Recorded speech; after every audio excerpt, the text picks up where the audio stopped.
Olá pessoal, tudo bem com vocês? Espero que sim. Eu sou Júnior Buranello, sou psicoterapeuta, trabalho com dependência química, com dependentes químicos e com famílias.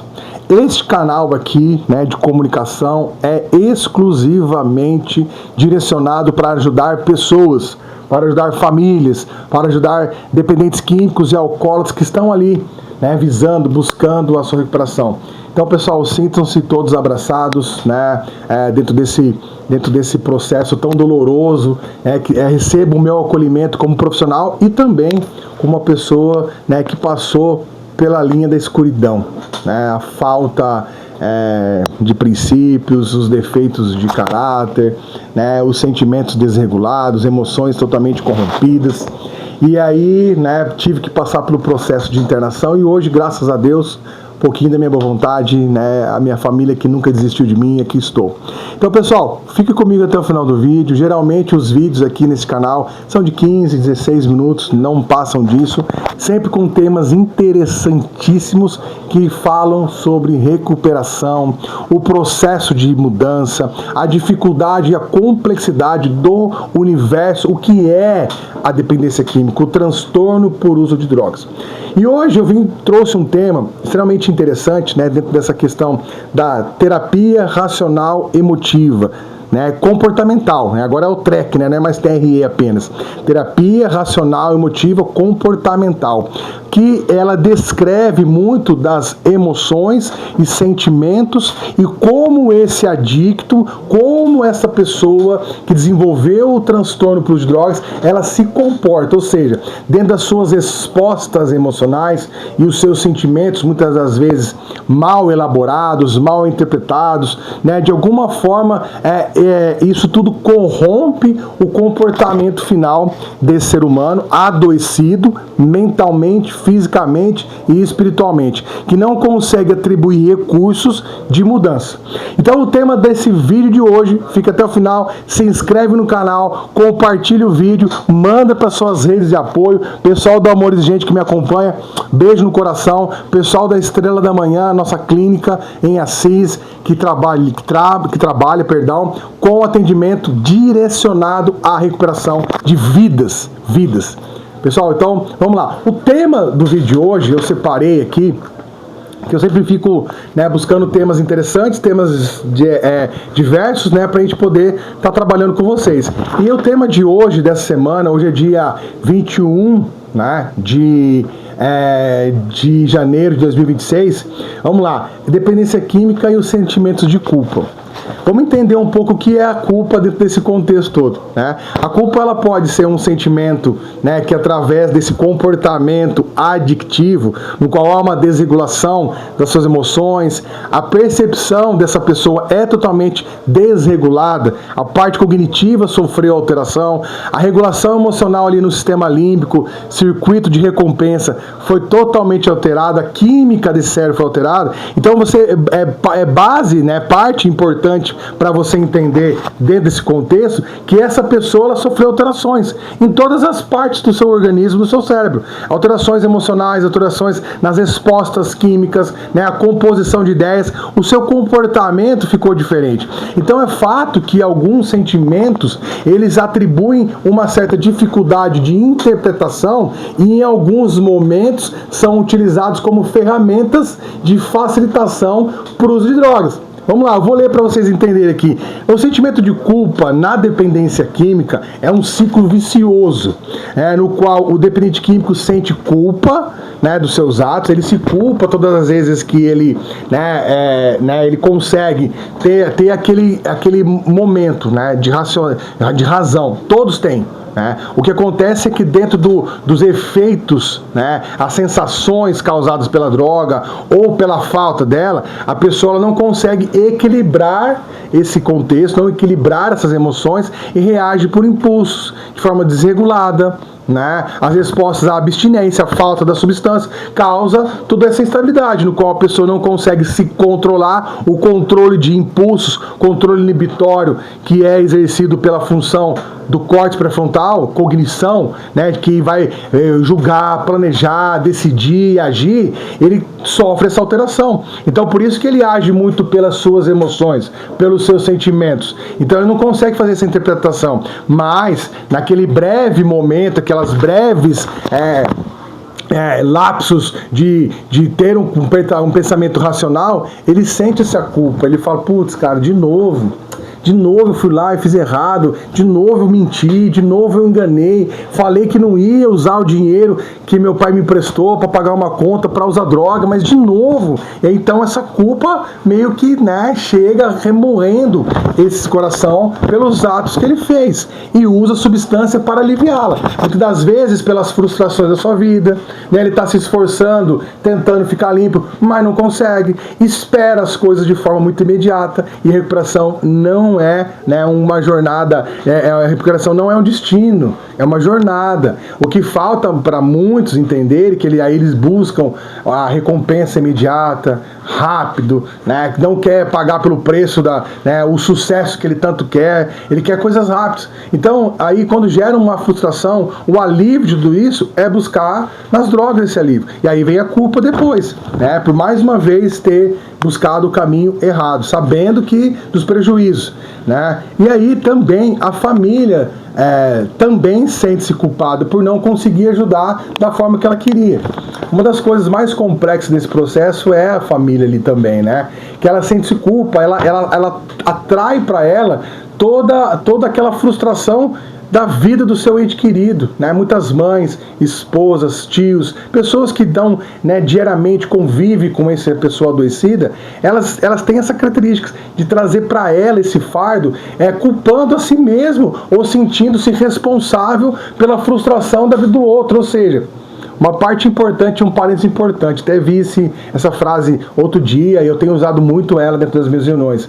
Você não consegue mudar o outro, mas você pode adoecer tentando. É essa situação aqui. A família, ela tenta, né, ao perceber o descontrole desse seu ente querido, ela pensa que ela vai conseguir sanar essas feridas, dar a direção, recompensar essa pessoa. Às vezes é uma pessoa que carrega traumas do passado, aí a mãe e o pai ficam tentando compensar, né, com outras coisas, dando presente, né, fazendo tudo que ele quer. Eu não quero ficar nesse trabalho. Não, pode sair, filho. Não fica não. Pai ajuda você financeiramente. Então, ou seja, esse sentimento que você vai carregando da culpa pela vida do outro, você não ajuda ele a amadurecer.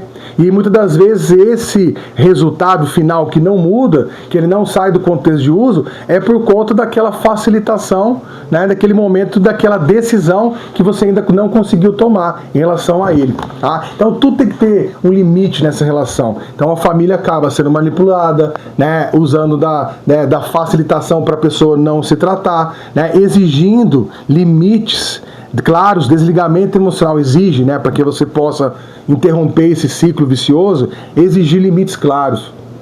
Desligamento emocional é o afastamento das emoções. Pare de ficar agindo pelas suas emoções. Você, como mãe, você vê o seu filho, né, frustrado, é um relacionamento que não deu certo, é o trabalho que não deu certo, o chefe mandou embora e aí ele não consegue sair do uso de drogas, e você fica totalmente, né, triste, acamada, sofrendo por ele.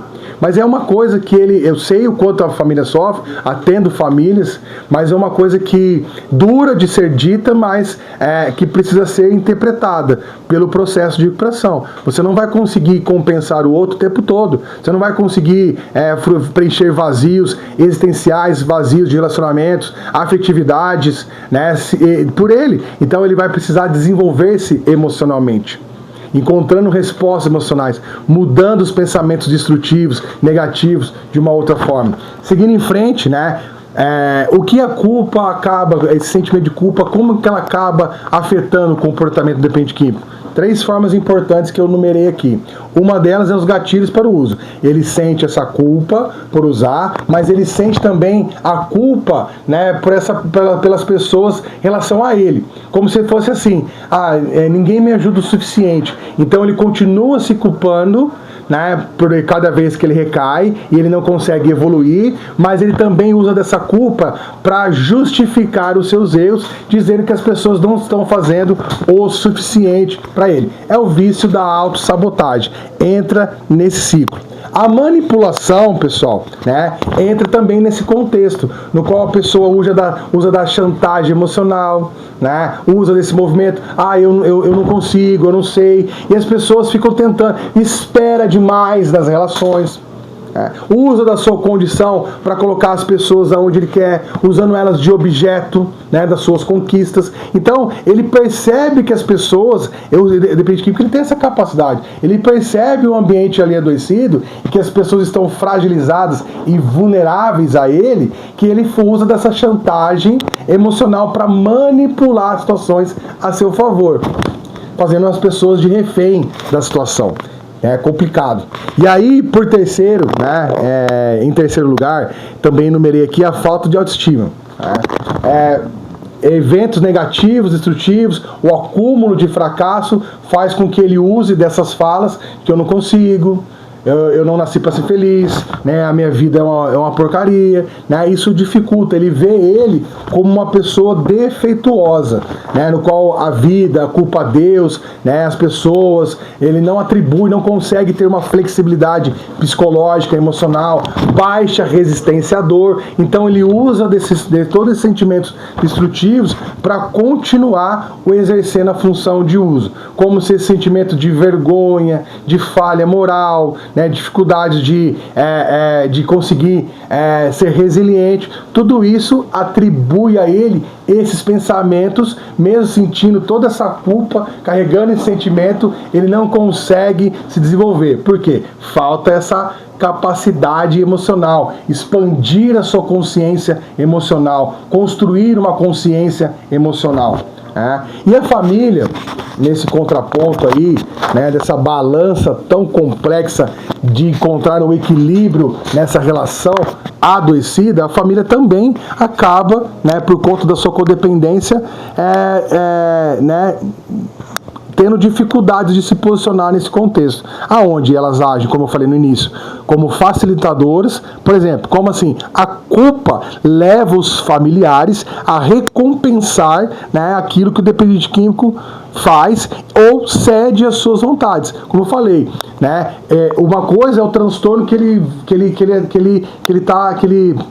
conquistou ali pelo uso abusivo de drogas. Então ele tem um transtorno mental. Esse transtorno causa inúmeros prejuízos e déficits na vida social desse ser humano e, né, obviamente, a sua saúde mental e física.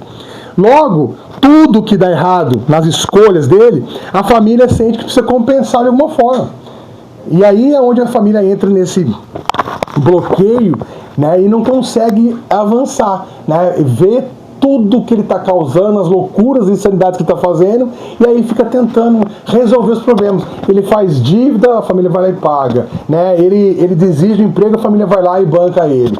Ele fala que não quer mais, então sempre as pessoas estão facilitando ele dentro do exercício do transtorno do uso de drogas, aonde, né, nós vemos a complexidade de trabalhar a família, né? Isso é um outro contexto, para uma outra reunião, para a família mudar essa forma de ver, não mais carregar esse peso pelas consequências daquilo que não é sua escolha, foi escolha deles. Muitos dependentes químicos, eles, né, na hora ali que ele está todo seguro de si, é uma pessoa extremamente instável, na mesma hora que ele é frágil, ele é forte, ele sente-se forte, decidido, ele fala, eu vou fazer porque é do meu jeito e pronto. Eu quero fazer assim e decidi já. E na hora da consequência que ele quer fazer, dividir com você, né, o resultado final das falhas.